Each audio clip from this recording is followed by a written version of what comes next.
Udgal asked, शायद कुछ लोगों को मालूम होगा, टैक्स को लेकर के सुप्रीम कोर्ट में एक मसला आया था और विषय ये आया था कि नारियल को फल माना जाए कि सब्जी माना जाए।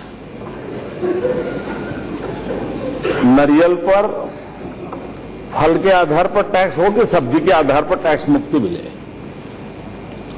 मसला सुप्रीम कोर्ट तक चला था। तो एक टैक्स की हमारी जो पूरी परंपरा रही है उसमें कैसे उतार चढ़ाव आए हैं, इसको समझने के लिए ये घटना अपने आप में पर्याप्त है। मैं इस समय एक प्रकार से सभी राजनीतिक दलों का, सभी राजनीतिक पार्टियों के द्वारा जो सरकारें चल रही है उन सबका धन्यवाद करने के लिए खड़ा हुआ हूं। एक ऐसा निर्णय हम कर रहे हैं जिसमें राज्यसभा, लोकसभा, 29 राज्य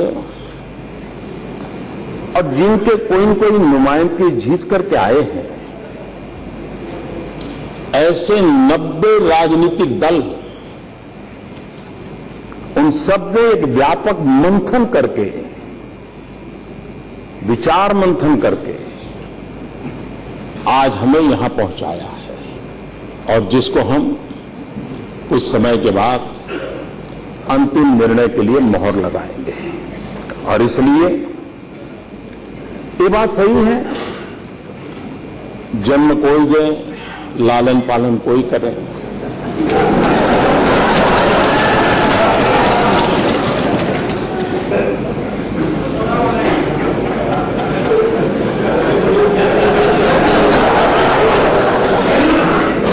कृष्ण को जन्म किसी ने दिया, कृष्ण को बड़ा किसी ने बनाया। लेकिन ये भी सही है कि ये किसी दल का, किसी सरकार का विजय नहीं है। ये भारत की लोकतंत्र की, ये भी सही है कि ये किसी दल का, किसी सरकार का विजय नहीं है। ये भारत की लोकतंत्र की उच्च परंपराओं का विजय है। ये सभी राजनीतिक दलों का विजय है।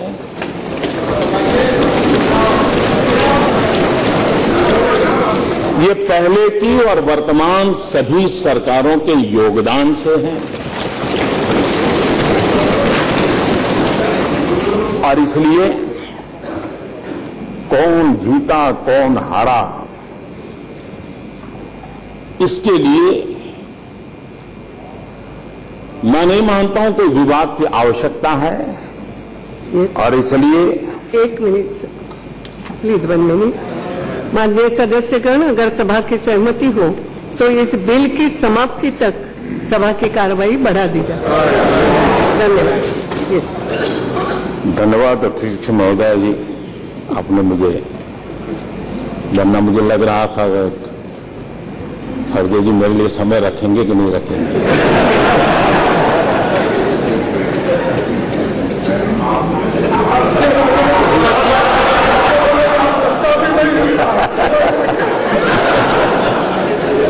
मैं आपका बहुत आभारी हूं इस बधाई के लिए। जीएसटी का मतलब है great step by in India. GST का मतलब है great step towards transformation. GST का मतलब है ग्रेट स्टेप्स टवर्ड्स ट्रांसपेरेंसी। और इसलिए हम एक नई व्यवस्था से जुड़ रहे हैं। एक भारत श्रेष्ठ भारत, ये हम सबका सपना है। और एक भारत जब हम रेलवे की तरफ देखते हैं, एक भारत की अनुभूति आती है। जब हमारे डाकखाने देखते हैं, एक भारत की अनुभूति आती है। जब हमारे ऑल इंडिया सिविल सर्विसेज को देखते हैं, एक भारत की हमें महक आती है। हम आईपीसी, सीआरपीसी की तरफ नजर करते हैं तो एक भारत की हमें पहचान मिलती है। जब आज हम भारत नेट की बात करते हैं, डिजिटल इंडिया की बात करते हैं, सागर माला की बात करते हैं, ये सारे उपक्रम एक भारत, इस भाव को बल देते हैं, ताकत देते हैं। और उसी सिलसिले में आज जीएसटी वो एक नया मोती इस माला में हम परो रहे हैं, जो एक भारत के भाव को ताकत देता है। ये सिर्फ कर व्यवस्था नहीं है, सब राज्य और केंद्र मिलकर के एक ऐसी व्यवस्था विकसित करे जिसमें छोटा से छोटा राज्य हो या बड़ा से बड़ा राज्य हो, सबको ये व्यवस्था अपनी लगे। ये एक भारत को ताकत देने वाली बात है और उस अर्थ में मैं इसका बड़ा महत्व समझता हूं। कभी कभी जीएसटी को लेकर के संशय भी रहे। मैं जब मुख्यमंत्री था, मेरे मन में भी बहुत संशय थे। प्रणब मुखर्जी साहब से मैंने कई बार उस पर विचार विमर्श भी किया था। और आज जीएसटी को एक मुख्यमंत्री के नजर से देखने के कारण, प्रधानमंत्री बनने के बाद उन मुद्दों को एड्रेस करना मेरे लिए सरल रहा। वो अनुभव मुझे काम आया और उसके कारण उस समय राज्यों की जिन बातों को हम एड्रेस नहीं कर पाते थे, कुछ बातें उजागर नहीं हो पा रही थी, कुछ बातें ओझल हो जाती थी, ये सारी बातें इतने लंबे काल के मंथन के कारण, और उसमें सिर्फ मेरा ही योगदान ऐसा नहीं, सबका योगदान है, बहुत कमियों को दूर करने में हम सफल हुए हैं। और ये सामूहिक मंथन का नतीजा है। फिर भी ये सत्य है कि हम परफेक्ट हो सकते हैं, कुछ कमी नहीं रह सकती है, आगे चलकर के कोई कमी नहीं आएगी, ऐसा गुरु कम से कम इंसान तो नहीं कर सकता है। और इसलिए इतने सारे ब्रेन इन्होंने कसरत की है, कोशिश की है, अच्छा करने का प्रयास किया है और उस प्रयास का परिणाम भी मिलेगा। और आज देश अनुभव कर रहा है कि एक मंच, एक मत, एक मार्ग, एक मंजिल, ये मंत्र आज जीएसटी के इस सारी प्रोसेस में हम सब ने अनुभव किया है।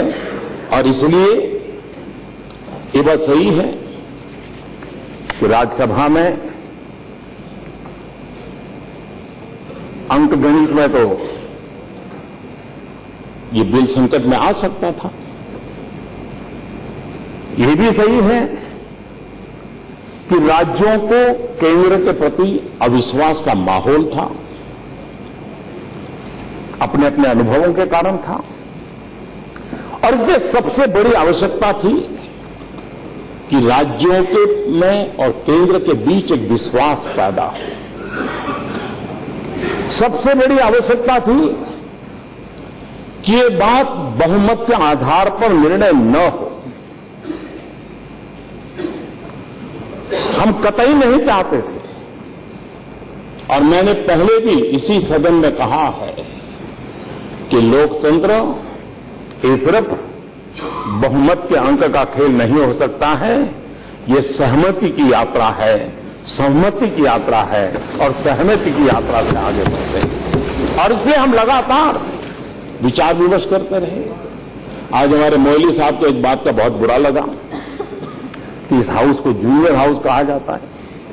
जो लोग इस प्रकार के शब्द प्रयोग करते हैं उन लोगों को आपका मैसेज जरूर पहुंचेगा।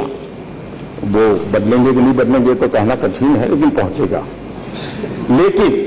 लेकिन जब मैंने विचार विमर्श के लिए आदरणीय सोनिया जी को बुलाया था, आदरणीय मनमोहन सिंह जी को बुलाया था, एक लोकसभा से थे, एक राज्यसभा से थे, मैंने दोनों को बराबरी का महत्व देते हुए जीएसटी को लेकर के विचार विमर्श किया था। और इसलिए हमारी ये कोशिश रही है, सबके सुझावों को स्वीकार करने का प्रयास किया गया है। हम जानते हैं कि एक अभूतपूर्व सहमति का माहौल पैदा हुआ है और इसमें से एक शक्ति पैदा होती है, जो शक्ति राष्ट्र के लिए एक बहुत बड़ी अमानत होती है। हम सब अलग अलग राजनीतिक विचारों से जुड़े हुए हैं, राजनीति हम लोगों के जहन में है और हमारी बातों में कहीं न कहीं वो आ जाना भी बहुत स्वाभाविक है। लेकिन इस पूरे जीएसटी की चर्चा में हमने देखा कि पवित्र स्थान हम में से किसी ने इसको राजनीति का मंच नहीं बनने दिया। ये राष्ट्रीय मंच बना, राष्ट्रीय हितों को सर्वोपरि मानकर। ये भारत के लोकतंत्र के उज्जवल पहलुओं में से एक है। राजनीति से ऊपर राष्ट्र नीति होती है। इस बात को हम सब ने मिलकर के, इसका मतलब ये नहीं कि जो प्रस्ताव हुआ है उसमें किसी की कोई शिकायत नहीं होगी, और जरूरी नहीं कि नहीं शिकायत होगी। यहां भी कुछ लोग बैठे होंगे जिनको लगता हो साहब इसके बजाय ऐसा होता तो अच्छा होता, फुल स्टॉप यहां के बजाय कॉमा यहां होता तो अच्छा होता। ये रहना ही रहना है, यही तो लोकतंत्र की ताकत है। लेकिन उसके बावजूद भी हम सब लोगों ने प्रयास किया है कि इसको हम आगे बढ़ाएं। इस जीएसटी की व्यवस्था के कारण बहुत बड़ी सरलताओं की संभावनाएं हम देख रहे हैं। आज हम जानते हैं हर राज्य में अलग अलग भांति के फॉर्म भरना, ये भरना, इतना बड़ा लंबी प्रोसेस होती है और सरकारी अफसरों का भी उन कागजों को करने का अभी एक यूनिफॉर्मिटी आ जाएगी। इसमें टैक्स सिस्टम के अंदर, उसकी प्रोसेसिंग के अंदर, टैक्स के रेट के अंदर, और इसका एक सीधा परिणाम होने वाला है, एक मैसेज बहुत क्लियर जाने वाला है, consumer is a king. GST की सबसे बड़ी एक विशेषता यह है कि इससे साफ मैसेज जाने वाला है, ultimately consumer is a king. और एक कानून, एक व्यवस्था कंज्यूमर को किंग बनाए, ये मैं समझता हूं अपने आप में एक बहुत बड़ा योगदान। आज इस जीएसटी के बाद मेरा अंदाज है 7 से लेकर के 11 तक अलग अलग जो कर व्यवस्थाएं हैं, जिससे छोटे मोटे सब उद्यमी को, व्यापारी को जुड़ना पड़ता है। इसके कारण 7 से लेकर के 11, 12, 13 तक ऐसी सारी कर प्रथाएं इसके काम समाप्त हो जाएगी, एक सरलीकरण आ जाएगा और इससे छोटे उद्यमियों को भी लाभ होगा और कंज्यूमर को सबसे ज्यादा लाभ होने वाला है। जीएसटी जो छोटे उत्पादक है उनको सुरक्षा की गारंटी देता है और हमारे देश की इकोनॉमी को ड्राइव करने में ये जो छोटे छोटे उद्यमकार है वो एक बहुत बड़ी ताकत है। हम उनको जितना सुरक्षित करेंगे उतना मैं समझता हूं कि इसके कारण बहुत लाभ होने वाला है। हम जानते हैं अर्थव्यवस्था का आगे बढ़ाने के जो भिन्न भिन्न पहलू होंगे मेरी समझ में एक छोटा सा मत है कि अर्थव्यवस्था को सुचारू ढंग से चलाने के लिए, अर्थव्यवस्था को तेज गति से चलाने के लिए 5 बातों की ओर हम अगर ध्यान केंद्रित करते हैं, man, machine, material, money and minute, समय, इनका ऑप्टिमम यूटिलाइजेशन अगर ये करने में हमारी व्यवस्थाएं आगे बढ़ती हैं तो इकोनॉमी को बढ़ने के लिए और कोई नए अवसर तलाशने नहीं पड़ते हैं।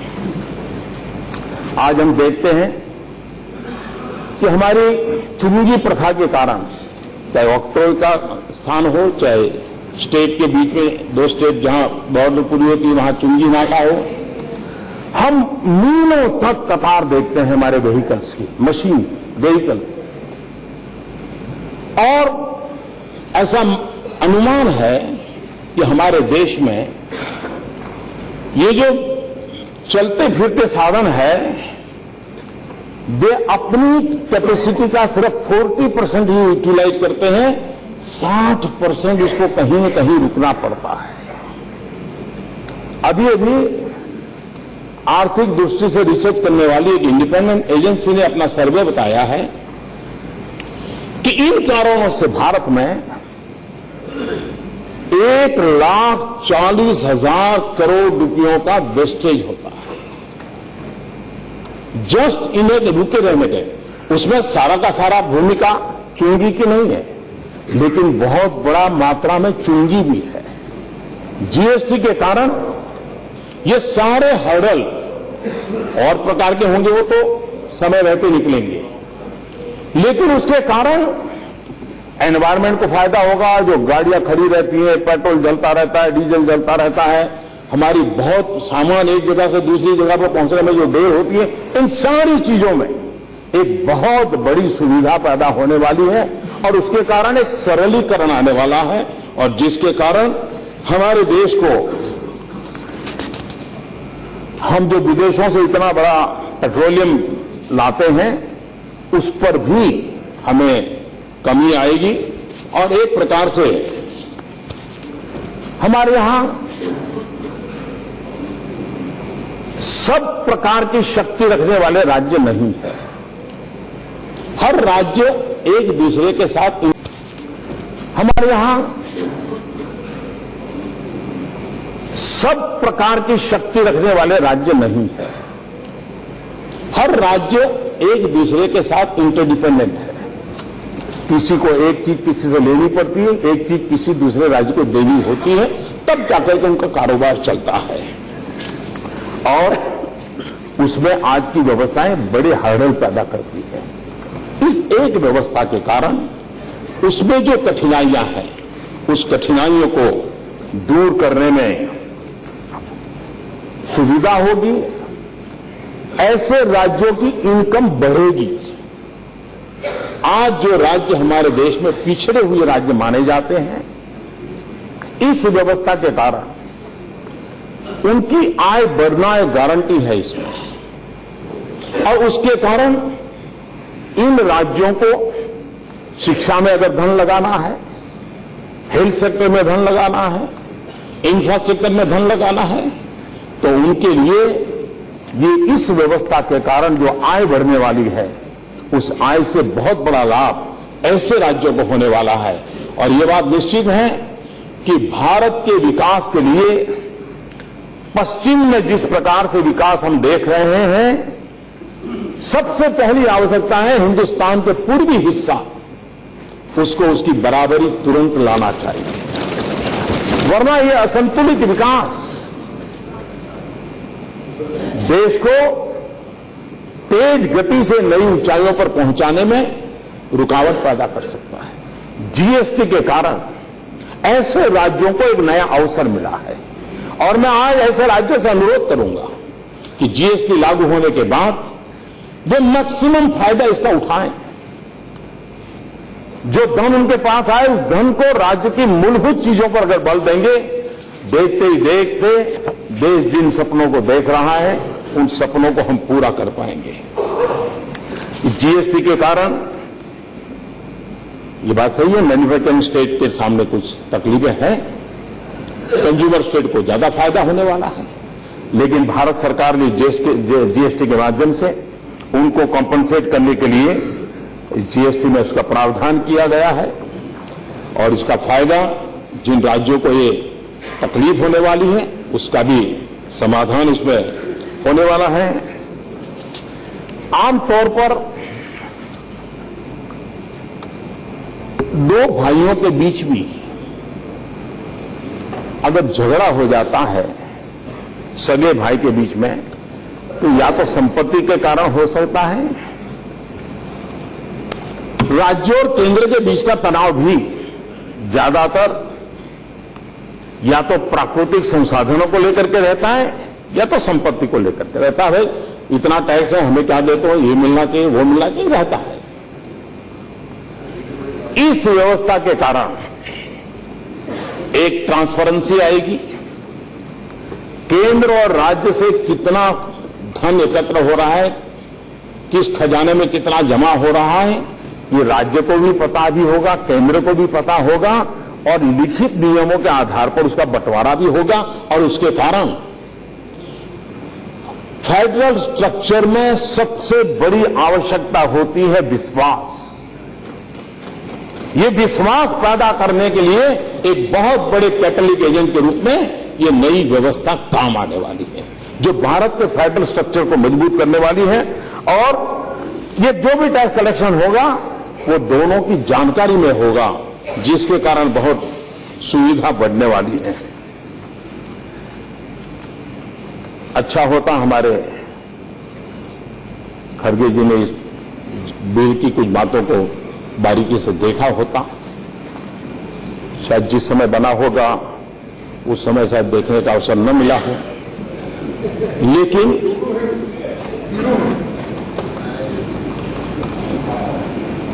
कभी बताऊंगा।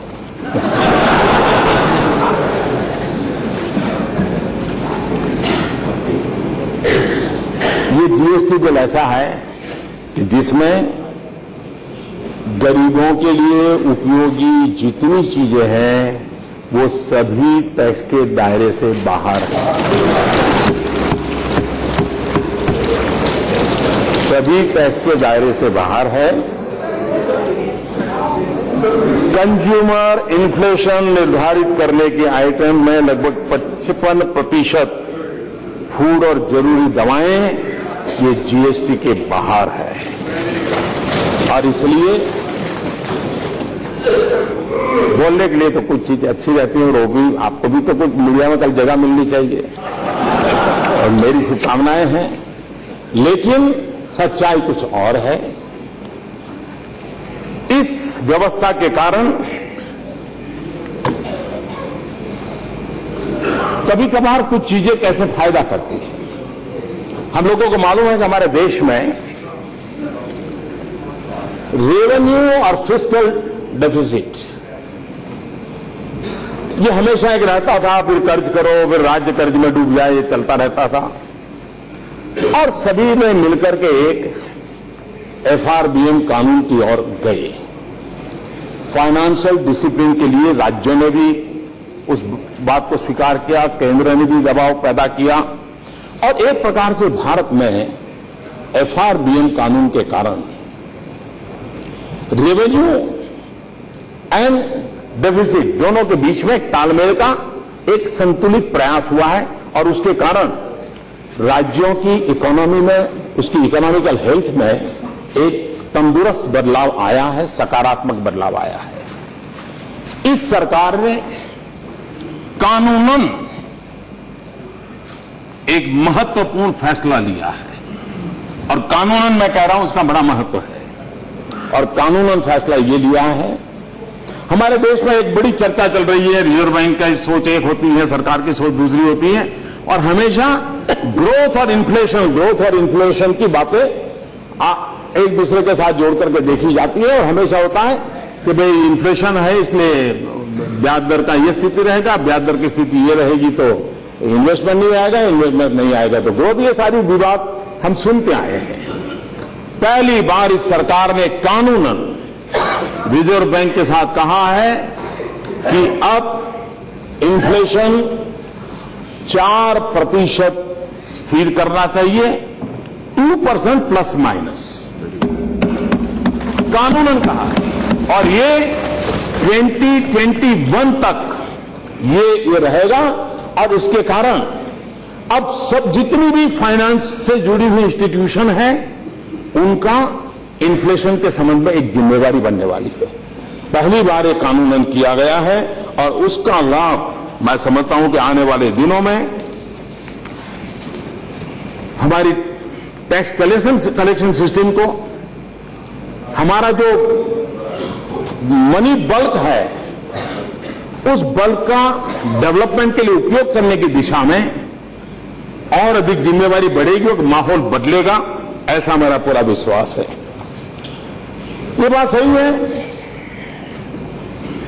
देश आजाद हुआ आज तक गरीबी से हम लड़ रहे हैं और जब कोई कहता है कि 65% लोग गरीबी के नीचे हैं, ये विरासत हमें मिली है, हमें मालूम है, लेकिन कुछ अच्छा मिलता है तो कुछ कम अच्छा मिलता है, दोनों स्वीकार करना पड़ता है। अब हमारे भाग्य में देश की गरीबी हमारे नसीब में आई है, लेकिन गरीबी के खिलाफ लड़ने की इच्छा हम सबकी है और यहां बैठे हुए इस पार हो उस पार हो सबकी है।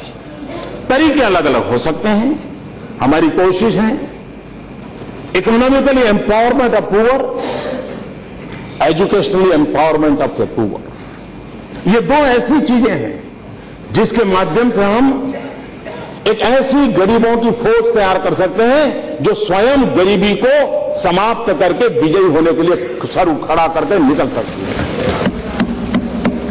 और इसलिए जीएसटी इस माहौल को तैयार करने में एक बहुत बड़ा प्लेटफॉर्म बन सकती है और जिसके लिए गरीबी के खिलाफ लड़ने के लिए भी ये हमें काम आ सकता है।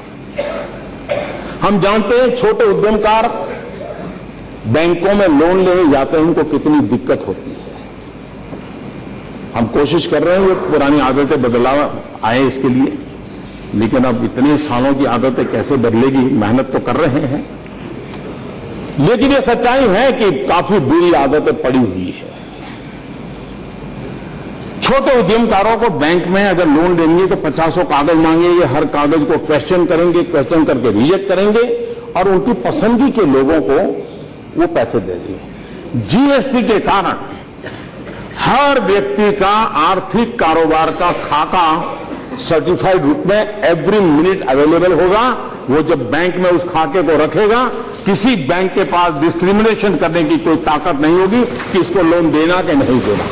गरीब से गरीब व्यक्ति को भी ये एक ऐसा सबूत सामान्य मानवी के हाथ में आने वाला है जिस सबूत के माध्यम से वो सामान्य कारोबार करने वाला व्यक्ति भी, दूध बेचने वाला हो, चाय बेचने वाला हो, नाई हो, अखबार बेचने वाला हो, छोटा व्यक्ति भी वो अपनी चीजों को लेकर के इस काम को कर सकता है। और इसलिए जीएसटी का सबसे बड़ी ताकत है टेक्नोलॉजी की और उसके कारण रियल टाइम डाटा अवेलेबल होगा। और जब रियल टाइम डाटा अवेलेबल होता है तो व्यक्तियों को अपनी ताकत, अपनी क्षमता उसको सबूत के रूप में पेश करने में कभी कोई दिक्कत नहीं आती है और उसके कारण उसको इसका लाभ मिल सकता है। इसके कारण सहज रूप से जब धन की उपलब्धि होती है तो एक प्रतिस्पर्धा भी आती है। मैन्युफैक्चरिंग की प्रतिस्पर्धा की संभावनाएं बढ़ती है और जब मैन्युफैक्चरिंग की प्रतिस्पर्धा बढ़ती है तब अर्थरचना को गति मिलती है, नए लोगों के लिए रोजगार उत्पन्न होते हैं और इस व्यवस्था के कारण, मनी फ्लो बढ़ने के कारण रोजगार की संभावनाएं भी बढ़ने के लिए इस व्यवस्था के तहत पूरा अवसर मिलने वाला है। हमारे देश में निवेश बढ़ाने की दृष्टि से टैक्स टू जीएसडीपी रेशियो ये हमेशा एक क्वेश्चन मार्क के साथ चलता रहा है। इस नई व्यवस्था के कारण ये सवालिया निशान हमेशा हमेशा के लिए मिल जाएगा और इसके कारण राज्य भी अपने निर्णय करके विकास के, इंफ्रास्ट्रक्चर के, सोशल सेक्टर की मदद करने के सारी बातों को तेज गति से आगे बढ़ा सकते हैं और मैं समझता हूं कि इसको बढ़ा पाएंगे। कभी कभार हम लोग भ्रष्टाचार के खिलाफ बहुत कुछ कहते हैं, लेकिन भ्रष्टाचार को खत्म करने के लिए व्यवस्थाओं को भी उतना ही मजबूत बनाना पड़ता है। व्यक्ति अच्छा ही करेगा, इस विश्वास के साथ इतनी बड़ी बातें चल नहीं सकती। अगर व्यवस्थाएं ठीक होगी तो गलत इंसान को भी व्यवस्थित रहने के लिए मजबूर होना पड़ता है। इस जीएसटी के कारण जो टैक्स चोरी करने की जो बातें होती है, हम जानते हैं हमारे यहां कच्चा बिल और पक्का बिल, ये शब्द ट्रेडर्स में बड़ा पॉपुलर है, कच्चा बिल और पक्का बिल।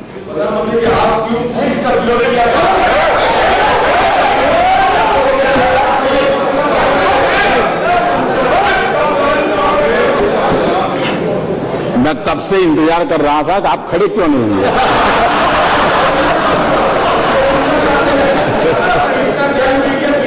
प्लीज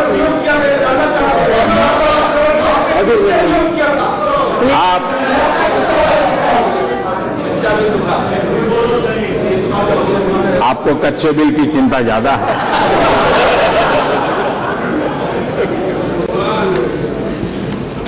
ये हमारे देश में एक कारोबार कच्चा बिल पक्का बिल, जीएसटी के कारण व्यापारी स्वयं प्रेरित होगा पक्के बिल के लिए। इसलिए जैसे अगर मानो हमारा हेल्थ इंश्योरेंस है, अगर हेल्थ इंश्योरेंस है तो हम क्या करते हैं, हमारे मेडिकल सारे बिल बराबर संभाल के रखते हैं, कोई इधर उधर न जाए। क्यों? क्योंकि हमें मालूम है कि वो सारा रहेगा, तब जाकर के मैं क्लेम कर पाऊंगा, तब जाकर के मुझे पैसे मिलेंगे। जीएसटी में वो व्यवस्था है कि जो भी व्यक्ति हैं वो अपने बिल प्रस्तुत करेगा, उसके हित की जितनी चीजें उसका रिफंड मिल जाएगा। और इसलिए ये जो पुरानी जो है कच्चे पक्के की दुनिया, एक प्रकार से काले धन को भी वो मोबिलाइज करती है, इस पर एक पूरी तरह रोक लगा देगी, पूरी तरह ये बंद हो जाएगा। ये एक प्रकार से भ्रष्टाचार, ये जो पुरानी जो है कच्चे पक्के की दुनिया, एक प्रकार से काले धन को भी वो मोबिलाइज करती है, इस पर एक पूरी तरह रोक लगा देगी, पूरी तरह ये बंद हो जाएगा। ये एक प्रकार से भ्रष्टाचार को, काले धन दोनों को समाप्त करने में ये व्यवस्था काम आने वाली है और उसकी दिशा में हम लोग प्रयास कर रहे हैं और मैं समझता हूं कि इसको लाभ मिलेगा। हम जानते हैं कि हमारे देश में टैक्स कलेक्शन के पीछे बहुत बड़ी फौज लगी रहती है, ऊपर से नीचे तक, और कलेक्शन का कॉस्ट भी बढ़ता जा रहा है। इस व्यवस्था के कारण, सभी ऑनलाइन होने के कारण, टेक्नोलॉजी आधारित होने के कारण हमें कॉस्ट ऑफ कलेक्शन में बहुत कमी आएगी, जो पैसे देश के गरीब व्यक्ति के विकास के, भलाई के लिए काम आएंगे। उसी प्रकार से जहां पर भी सरकारी व्यवस्थाओं को इंटरफियरेंस का अवसर मिलता है तो कहीं न कहीं से करप्शन की बू आना शुरू हो जाती है। ये एक ऐसी व्यवस्था विकसित हो रही है जिस व्यवस्था के कारण करप्शन इस पूरी कलेक्शन की प्रक्रिया में जीरो की तरफ जाएगा और उसके कारण भी देश को भ्रष्टाचार मुक्त बनाने की दिशा में हमें अवसर मिलेगा। यहां डाटा इंटीग्रेशन होने वाला है, यानी कच्चे माल से लेकर के अंतिम प्रोडक्ट तक हर जगह पर वो कहीं न कहीं ऑनलाइन रजिस्टर होके जाने वाला है। और इसलिए नेचुरल कोर्स में क्रॉस चेकिंग की व्यवस्था है, और क्रॉस चेकिंग की व्यवस्था होने के कारण कहीं पर भी कोई चोरी तुरंत पकड़ी जाती है, कहीं पर भी गलत हुआ है, गलती हुई है, पकड़ी जाती है, और उसके कारण एक प्रकार की सीमलेस व्यवस्था, ये सीमलेस व्यवस्था हमें लाभ करेगी। ये एक ऐसी व्यवस्था विकसित हो रही है जिसमें टैक्स पेयर और टैक्स कलेक्टर इनके बीच का ह्यूमन इंटरफेस करीब करीब जीरो हो जाएगा, और उसके कारण इतना दोगे तो तुम्हारा काम पूरा हो जाएगा, इतना करोगे तो पूरा हो जाएगा, वो आएगा तो ठीक होगा, ये सारी चीजों से भारत का सामान्य मानवी मुक्त हो जाएगा। और उसकी दिशा में मैं समझता हूं कि हमें बहुत बड़ा लाभ मिलने वाला है। जीएसटी के कारण एक प्रकार से टैक्स पेयर का व्यवस्था ही ऐसी बन रही है कि जिसमें उसको ईमानदारी से मुनाफा होता है। जितना वो देगा उसको पता चलेगा मुझे इतना मिलने वाला है, और उसके कारण इस चीजों को हम काले धन को रोकने में भी सफल होंगे। राज्य और केंद्र के टैक्स के आंकड़े एक ही जगह पर उपलब्ध होंगे, और रजिस्ट्रेशन हो, रिटर्न हो, टैक्स पेमेंट की डिजिटल व्यवस्था हो, ये सारी चीजें ऑनलाइन होने के कारण ट्रांसपेरेंसी के लिए एक बहुत बड़ा प्लेटफॉर्म हम इसमें पा सकते हैं और पाएंगे। आगे की दृष्टि से अरुण जी हमारे सामने रखेंगे। हमारे लिए आज तो यहां मतदान करके इस पवित्र कार्य को पूरा करेंगे, लेकिन 16 से अधिक राज्य जितना जल्दी इसको पारित करें ये आवश्यक होगा। उसके बाद भी कई संवैधानिक व्यवस्थाएं हमको पूरी करनी होगी, और भी कई कानून, सेंट्रल जीएसटी है, इंटीग्रेटेड जीएसटी है, स्टेट जीएसटी है, ये सारे हमें कानून पारित करने होंगे। लेकिन इन सारी प्रक्रियाओं के लिए आज एक दरवाजा खुल रहा है, और हम एक शुभ शुरुआत के साथ हम आगे बढ़ रहे हैं, और उसका परिणाम मैं समझता हूं कि आने वाले दिनों में हमें मिलने वाला है। ये भी सही है कि हम लोगों को, क्योंकि नया विषय होता है तो लोगों की शिक्षा भी जरूरी होती है, आईटी प्रिपेयर्डनेस की जरूरत है, लीगल प्रिपेयर्डनेस की आवश्यकता है, टैक्स अथॉरिटी ऑफिशियल्स की प्रिपेयर्डनेस की आवश्यकता है, कंज्यूमर की भी प्रिपेयर्डनेस के लिए हमको काम करना पड़ेगा, और तब जाकर के हम इस काम को कर पाएंगे। मेरा कहने का तात्पर्य यह है, दुनिया में लोकतंत्र के जो बहुत माहिर देश माने जाते हैं, लोकतंत्र की दृष्टि से दुनिया को उपदेश देने का जो सामर्थ्य रखते हैं, ऐसे देशों में भी फाइनेंस बिल जैसी महत्वपूर्ण बातें भी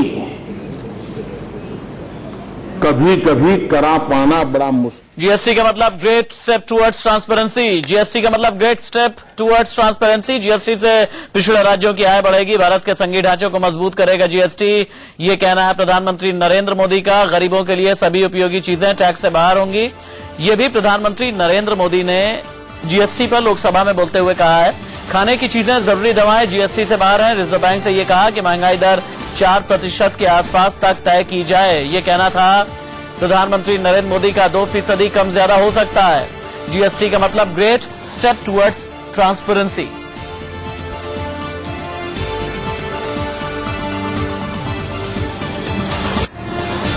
जीएसटी को लेकर के आगे भी हम आपको तमाम अपडेट्स